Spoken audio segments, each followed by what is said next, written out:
সুন্দরবনের দ্বিতীয় দিনে আমাদের বোটে ওঠার পরে যেন বৃষ্টির গতি আরও বেড়ে গেল। তারপরে কিছুক্ষণ পরেই আমাদেরকে একটা স্পটে নামানো হলো। তখন বৃষ্টিটা অনেকটাই কম হয়েছে।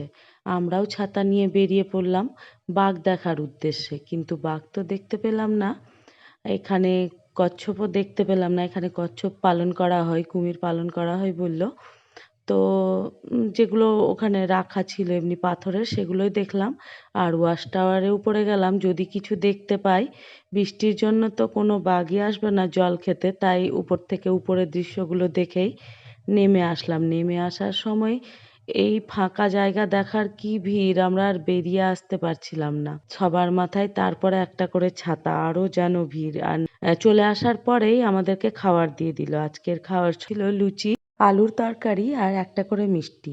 তারপরেই আমরা চা খেলাম। আর এ আবার বলছে আমার একটু ভিডিও করো।